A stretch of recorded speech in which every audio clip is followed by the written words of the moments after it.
donc ñu ngi ci woon ci point bu ba ndox bi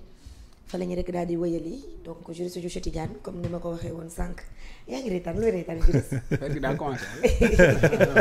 commencé nañ bi xew mi daa commencé. xew mi da nga tàmbali la bu yàgg. voilà comme courant day jékki-jékki problème def lu ko technique toog. la ñu amoon donc nañu ko comprendre noonu dañuy continuer ci suñu lancé donc juriste Cheikh Tidiane. Bouba Ndour amaloon na ab plainte boo xamante ne jëmale woon na ko ci Feuz Niang ak ki nga xamante ne mooy Ibrahima Gueye Nayler donc la mu visé woon ci ay article nag bokk ci 290 article 29 article 255 ak 258 ba ñu toogee nag daanaka ba ay midi la ñu xam ne ni moom Bouba Ndour daal dina retiré li nga xam ne nekk mooy complète am waaye mu mel ne juriste Cheikh Tidiane yoon ba léegi ba ngay wéyal yoonam tey lan nga jàngat ci lu ni mel. waaw xam nga soxna Asou. oui mbir mi daanaka dafa bari mu ngi bëgg a bari ay version c'est ça. version officielle amagul. te pour mu am faaw nga déglu tey ndey mbill ki parce que kii xam ne moom moo porté plainte tey day toog plateau. ci kanam tuuti dina toog plateau te ci kanam tuuti bu toogee plateau dina wax ndax dafa désister maanaam dafa retirer plainte am wala retiré wul plainte am moom moo koy waxal boppam Sénégal ay xam. mais ba fi ñu toog nii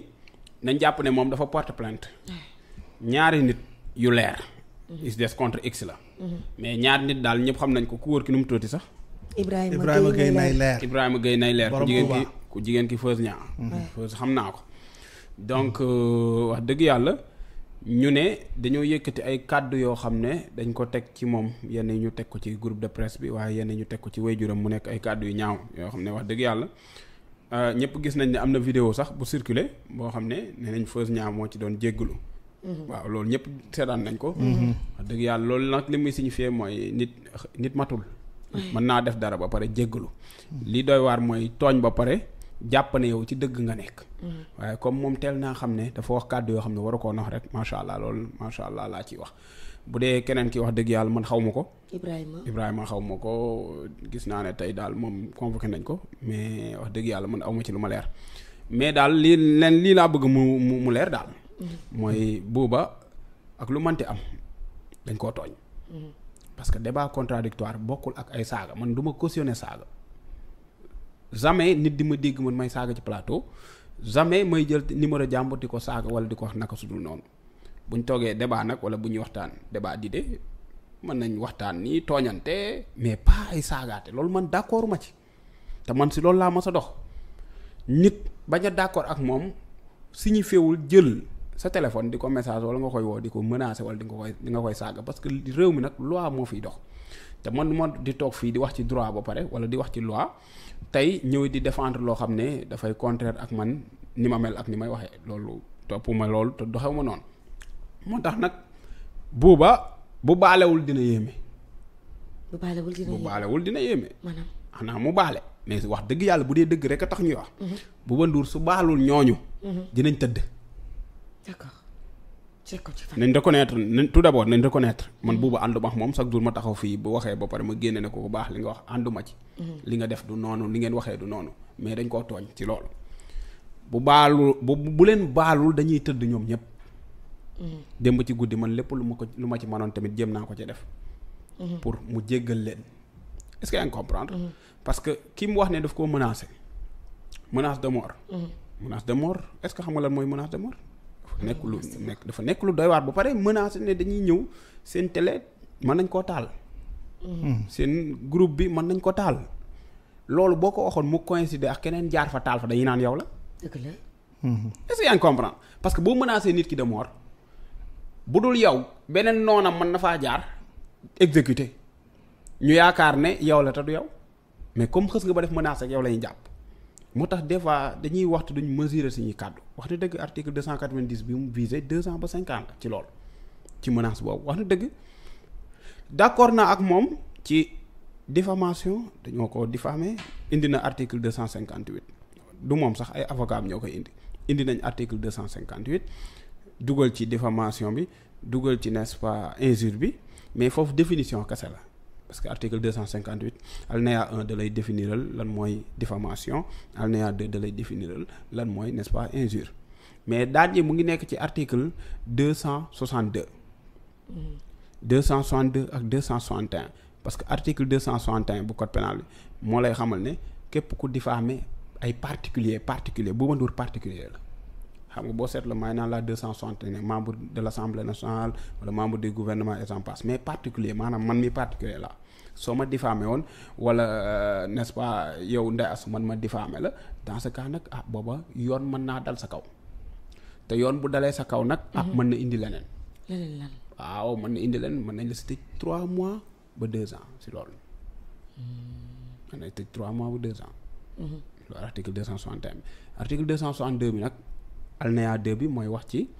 injure maanaam injure nga teg ko ci ay particulier tamit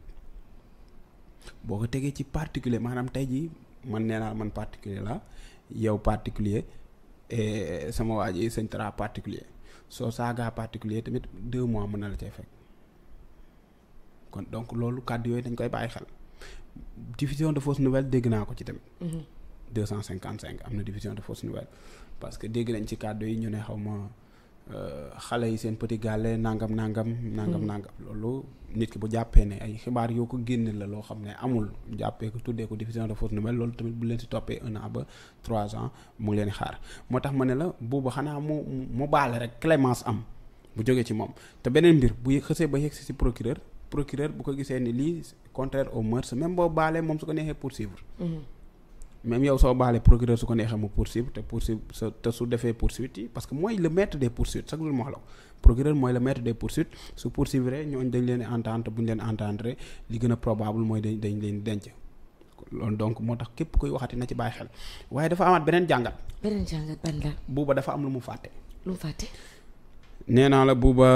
dañ laa tooñ nangam c'est très bien c'est bien dañ laa tooñ parce que ku ñu saaga ku ne dañ laa tooñ waaw kay léegi Bouba leçon de morale bi nga ciy jël mooy da ngay dellu tuuti ca gannaaw bi ñuy Amadou Ba bi mu toogee ñu koy saaga si sa kër mooy seen plateau seeni émission seen télé Amadou Ba toog ba ragajago saaga ko jégglu woo ci waxoo ci defoo ci nen Ousmane Sonko ñu koy saaga seen jàkkaarloo ba ragajago saa su toogee saaga Ousmane Sonko yow da nga jàppee sa bopp parent jàppee sa bopp mari jàppee sa bopp ndijaay Ousmane Sonko du parent Ousmane Sonko ñaata nit ñoo ko bëgg ci réew mi seen télé bi yéen ñëpp ñi fa nekk ñoom suñu leen boole woon ngeen nekk benn nit ñu xool ñi leen bëgg ñëpp benn Ousmane Sonko li mu am ci mbooloo ñi ko bëgg ñi ko def seen xol tollawul ak yéen kon jëmm jooju ñuy toog seen télé ku nekk di wax ci moom ay kàddu yu ñaaw notamment Badara Gadiaga yàgg koo def nag te yéen mosu leen cee wax mosu leen koo mititlu mosu leen koo recadrer léegi tey nag ñu saaga la ngay wër di xataraayu naan da ngay porter plainte ndax da ngaa fàtte li xewoon foofu yàggul. kon donc tey jii ñi nga porter plainte kon xam nga dañ leen war a yóbbu ci yoon. lan moo tax ñu yóbbu Badara Gadiaga ci yoon ngeen di xataraayu. jaaxal na ñëpp. bu dee loolu koy jar woon ngay porter plainte. vraiment parce que Badara Gadiaga li mu wax ay kàddu yu ñaaw la saaga mu ngi ci diffamation mu ngi ci diffusion de fausses nouvelles lépp a ngi ci. lépp lu moom lu mu évoqué rek mu nga fa xanaa menace la ñuy dindi mais bu dul loolu lépp a nga fa. léegi loolu su amee ñu yóbbu ko ci yoon téye ko. yow nga bëgg a toog naan nañ ko war a libérer waruñu ko jàpp buñ ko jàppee nañ jàpp diw nangam yow nga yëg ne nit daf laa saaga wala ay nit dañ laa saaga wala dañ laa wax kàddu yoo xam ne rafetul nga dem yóbbu leen ci yoon xaar ñu jàpp leen. léegi loolu est-ce que du contradiction loolu est-ce que du paradoxe. moo tax Bouba Ndour fi mu ne yaa jàngal sa bopp fi mu ne nii.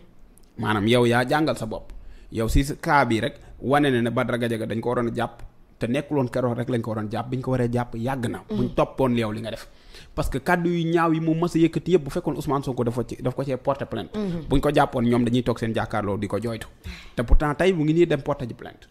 porter plainte ay nit ñoo xam ne amaana sax mësu leen a gis. Ousmane Sonko li muy dégg chaque jour su doon porter plainte fu mu jëm. kenn kii nee na moom kenn ki daf ko vocal.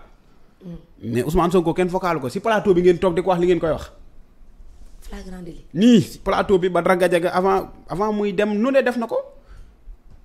ñii ñuy cautionné ñii seen ñi def ni ay Assane Diouf ay Abdou Nguer mais si plateau yi lañ daan toog di wax li ñuy wax Ousmane Sonko.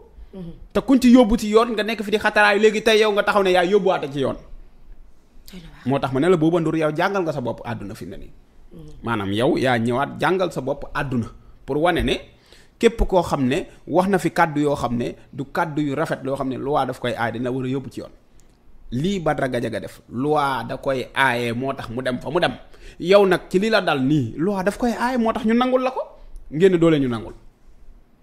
yow bu dee yow mën nañ la nangul mais bu dee Ousmane Sonko daal kenn waru ko nangul kon caaxaan yooyu nañ ci génne société civile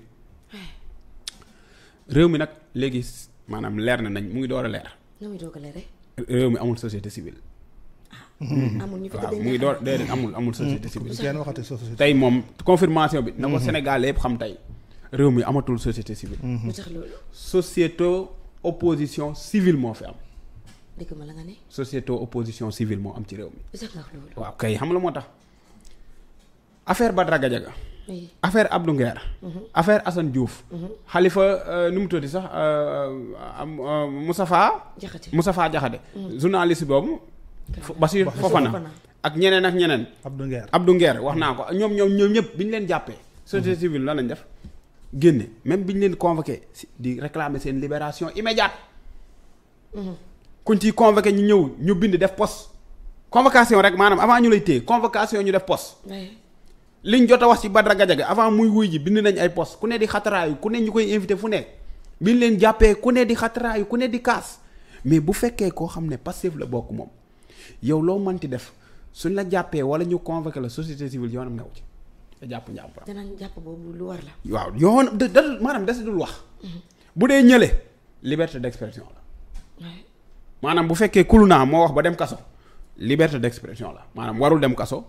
délit d'opinion waruñu ci téye kenn ñoom loolu lay doon léegi bu fekkee koo xam ne Pastef la bokk nag. waaw yoon dafa war a def liggéeyam parce que waroon ñëw am justice à deux vitesses. na yoon def liggéeyam bu fekkee Pastef nga bokk. léegi tey jii nii kaa Ngoné Saliou yàggul dara bi ñu fiy convoqué Ngoné Saliou daanaka semaine bee passé. da ngaa dégg kenn ku bokk société civile ñu taxaw ne Ngoné Saliou journaliste la nañ ko bàyyi mu def liggéeyam. yoon waru koo woo ci lii ak ci lii da ngaa dégg ku ci wax ku ci indi ñëw. képp ku bokk ci société civile wala ñoom ñi jàppoon na ñoom société civile lañ bokk. te pourtant ñeneen ñi ñu fi convoqué woon ñëpp ñu nekk ay kuluna ñoom ñoo génn di leen défendre biñ convoqué Ngoné Saliou da nga dégg kenn wax ci ñoom. ma jóge ci lool ñii ki ñu convoqué kay nay leer xam nga nan nay leer nu mu tudd. Ibrahima Gueye nay leer ak ka Feuz Niang da nga dégg kenn ci société civile wax ne liberté d'expression la par exemple te bu daan ñële malgré Badara Gadiaga saaga na Ousmane Sonko te dañ ne ba léegi liberté d'expression la. délit d'opinion liberté d'expression léegi bu dee ñii nii képp koo xam ne rax nga Pastef bokk nga Pastef yow boo waxee duñ def poste buñ la convoqué duñ la defal poste seen yoon newu ci boo demee cybercriminalité fekk ñu la fa seen yoon newu ci buñ la tëjee tamit buñ la dóoree garde à vue seen yoon newu ci waxuñu ci boo demee mandat de dépôt seen yoon newu ci waxuñu ci parce que ñoom nekkuñu fi pour réew mi dañ fee nekk pour seeni bopp nekkuñu fii ndax réew mi parce que boo nekkoon ci ndax réew mi nga tëddee njaaxaanaay tey jii nii kii même bu tooñee tey da nga war a ñëw nga waxtaan ak moom wax ko dëgg yaa ngi comprendre keneen ki tamit bu tooñee da nga war a ñëw wax ak moom waxtaan ak moom wax ko dëgg booy jàppale kii te daa tooñ nga koy jàppale kii boo jàppee ne dafa tooñ tamit jàppale ko. loolu mooy tëddee njaaxaanaay. tëddee njaaxaanaay loolu la nag mais tey bu dee ñii. yow ñoom di nga leen wax lu leen arrangé au détriment de l'état parce que da nga naan da ngay jàpp ne état bi passif la buñ jógee ci loolu waa passif bu kenn buñ ci tegee loxo kenn boo génnee lan ngay wax na yoon def liggéeyam mais doo wax mukk délit d'opinion doo wax mukk liberté d'expression maanaam passif daal société civile bi moom yoonam newul ci passif moo tax man tuddeetuma leen société civile dorénavant man jàpp naa ne man réew mi amul société civile man. D'accord. société civile amul ci réew mi parce que lii xam ne nay leer waa jooju nay leer li mu wax Ibrahima nay leer li mu wax ci ay conditions la ko teg ci ay conditions ne suñ continuer wala su matalewul dinañ dem attaquer ji wala nangam pourtant société civile mën na ko layal société civile mën na ko layal ci naka ni mu koy layalee mooy nit ki exécuté wul appliqué wul mais aussi dafay artu pour ñu bàyyi xel dérive yi ñuy wax ci plateau yi est-ce que yaa ngi comprendre. société civile tey jii défendre na fi ñoo xam ne dañoo tooñ ba mu xam ne ñii dañoo tooñ mais comme jéggalu nañ rek société civile tey jii jox na leen dëgg ne leen comme jéggalu nañ leen bàyyi. Farba ngii Alioune Tine lan la wax. nañ ko libéré waaw kay nañ ko libéré parce que dafa feebar. nañ ko libéré léegi nag su ma jëlee exemple Feuz man maa tooñ ma teel a woote pour jéggalu bay jooy. société civile bu fekkee bu tëdd njaaxaanaay di nga ne ah comme woote na comme avoué na comme jéggalu na maa ngi ñaan Bouba Ndour jéggal ko ñun waa société civile ñu ngi ñaan Bouba Ndour nga jéggal ko. tegal lépp ci suuf. loolooy société civile mais fi mu ne dañ ñoom ñëpp dañ ne patt lañ maye. silence rajo lañ joxe parce que lan moo tax Pastef nga bokk mais bu dee keneen beneen camp bi nga bokk si kulunaay billaahi gis nga Feuz li dal Feuz ak li day Ibrahima moom bu fekkoon si beneen camp bi lañ bokk ñu convoqué leen di nga dégg tey ñoom ñëpp poste la ñuy dóor xataraayu kuñ ci tey ñu demandé ne libération immédiate lañ lay dóoral loolu société civile la ñan leen représenté du peuple de lii nag day confirmer lii Barthélémy Dias wax. lu mu waxoon Barthélémy Dias France lan la waxoon France non bi mu jógee France bi mu ñëwee lan la wax. day créer mouvement lay créer ci société civile boo xam ne da siy boole société civile. kon kay Barthélémy Dias moo njëkk a leeral ne société civile si ñun la bokk. une vaste coalition. waaw kay vaste coalition boobu noonu si la ñu Barthélémy Dias leeralee ne ndekete yoo société civile si ñoom la bokk ci opposition bi la bokk mais na assumer ne si ñoom la bokk moo tax. bi mu demee ne dafa seeti Badara Gadiaga ne ko déedéet nañ ko def front parce que dañuy bañ a feeñ nañ ko def front parce que boo nee coalition day mel ne société civile si ñun lañ bokk maanaam dañ ñëw di politique. kon kooku parce que lii Barthélémy Dias moo ko leeral keroog bi ko Pape Ngagne Ndiaye invité. mu ngi xamal ne bi mu demee Badara Gadiaga moo ne ko nañ ko def front. parce que société civile bi ciy dugg ak journaliste yi ciy dugg xam nga day flagrant. te dugal nañ seen bopp bu yàgg. kon lii nag da koy firndeel mooy li xew nii actuellement mooy tey jii képp ku nekk Pastef tey jii nga war a wuyu ji yoon société civile yoonam newu ci doo gis ñu def déclaration mukk xamal la ne wax dëgg yàlla liberté d'expression la xamal la ne lii délit d'opinion la war ñu leen see topp nangam mais bu dee ku nekk kulu naa rek dañ lay plaider fi mu ne nii ba nga yaakaar ne yaa nekk ci dëgg kon tey jii nag wax dëgg yàlla loolu leer na état bi na xamaat bu baax xam ay ndawam ñii xam ne ñoo leen yóbbu au pouvoir ñan ñoo leen bëgg ak ñan ñoo leen bëggul fi mu ne mbir mi leer na nañ dafa am ñoo xam ne ñu ngi ci réew mi Pastef la ñuy bañ a dégg waa Pastef la ñuy bañ a gis nañ ko wax ca kaw am na ñu nekk ci réew mi Pastef ci boppam la ñuy bañ a dégg seen nopp yi bëggul dégg Pastef am ñoo xam ne seen gët yi bëgguñoo gis ku bokk Pastef loolu am ci réew mi. munoo bañ ginaar ba pare bëgg. manul ne looloo tax lépp luñ mën a def ci manipulation ba jaxase waa Pastef dañ koy jéem a def. si président la ñuy commencé xool ba wàcce ba suuf a suuf lépp lu ñu mën a def pour jaxase leen dañ koy jéem a def moo tax ma ne la am na ñoo xam ne ñu ngi ci réew mi ñoom la ñuy bañ a gis ñoom la ñuy bañ a dégg te dinañ leen dégg saa suñu xëyee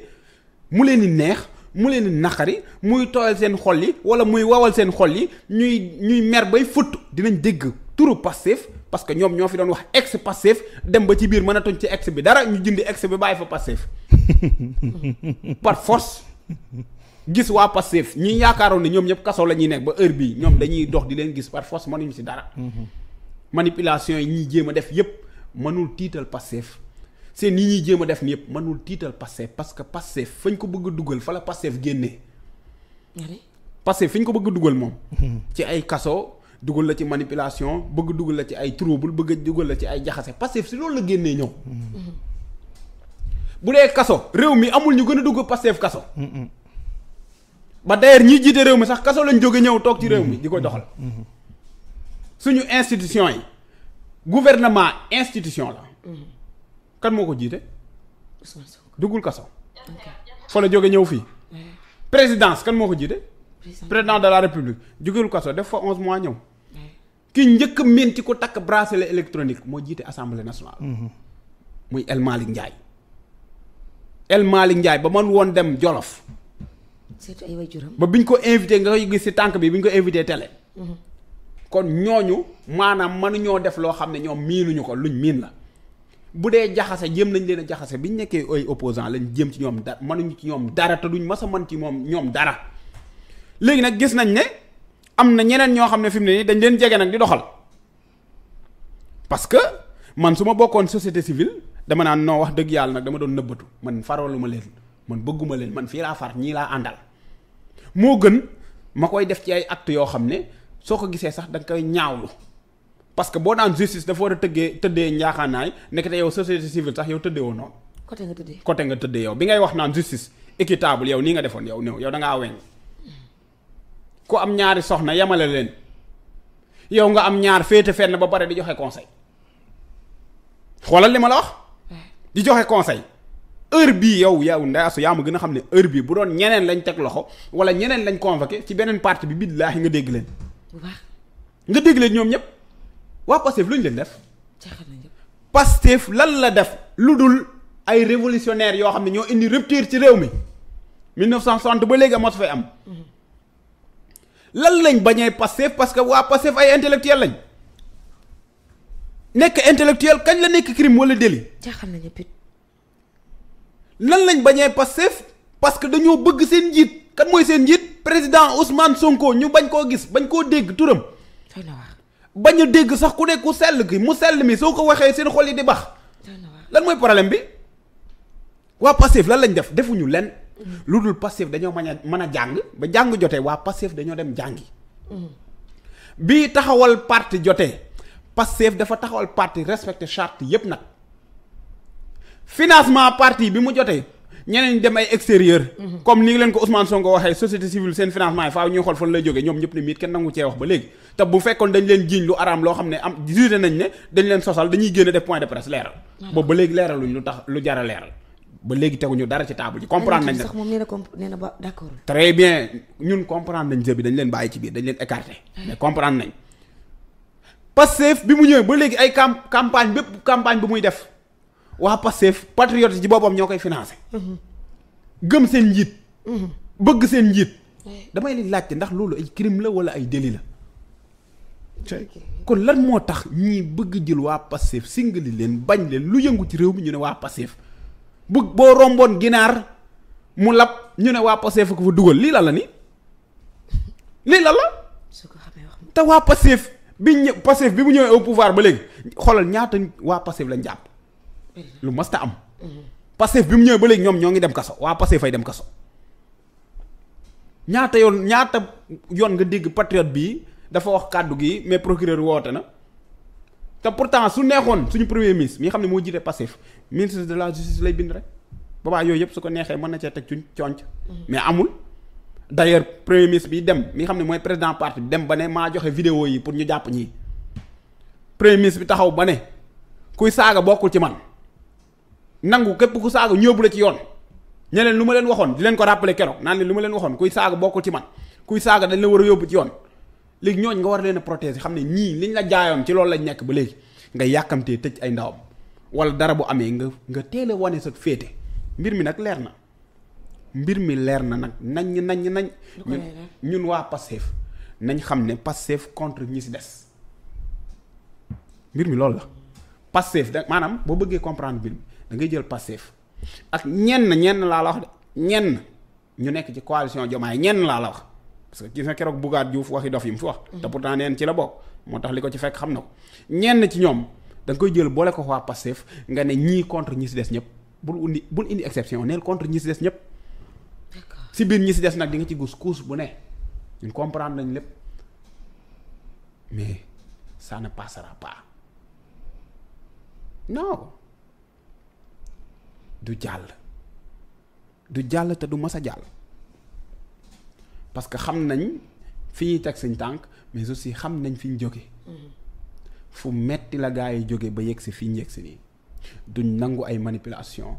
am na ñuy jéem a Pastef lu nag tey feeñ na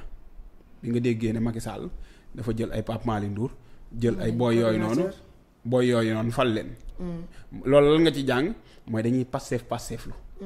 jéem a jël ndaw yi nañ leen jox parti yi lii Macky Sall def nag am na ñu mu rey Macky Sall tey dafa dàq ay nit indirectement tey am na ñoo xam ne ay kulunaa yoo xam ne seen xol yaa ngi baax ñu nekkoon APR parce que Macky dàq na leen indirectement bu jëlee ay Pape Malick Ndour jiital leen jëlaat Pape Mao mi waxoon moo ji ñoon Ousmane Sonko ay terrain yoo xam ne ba fi ñu toog ni mën koo prouver boobu débat boobu mu Amadou Ba ñoo toogoon jàkkaarloo Pape Ngagne Ndiaye léegi tey jii nii Pape Mao ñemewta wax lool bu waxoon lii nii ndungu sin day fanaan ñooñu tey jii ñooy doxal APR bu dikkee tey jii ku ci mel ni Abdou Mbow moom mën naa bàyyi sax kenn jox ko cër de waaw kenn joxu la cër parce que ay booy Pape Malick Ndour lañ jël teg ko sa kaw jël beneen booy boobu noonu tegaat ko sa kaw indi beneen soxna teg ko ci indi n'est-ce pas ki ñu woowee Pape Mao Diouf donc fi mu ne nii ñoom ñëpp nañ démissionné nañ xam ne Macky dàq na leen indirectement képp ku bokkoon n'est-ce pas APR te dem sa dialogue ba jàppal ne Macky tamit dàq na la bu yàgg parce que acte bi mu posé ni wane na bàyyi na leen lii nag dañuy jéem a Pastef lu naan waa Pastef ay ndaw lañ am ñu ne nañ jéem a jiital ay ndaw Pastef moo fi ne te mooy doxal te mooy fii masa ne mooy masa doxal incha allahu rabbi. Aïcha am na solo Pastef moo fi nekk mooy doxal te mooy Moussa Doxal Tra. Ndeesu. gannaaw nuyu ba ma la nuyuwaat bu baax a baax a baax. maa ngi laa fay jërëjëf. donc ki nga xam ne mooy Bouba Ndour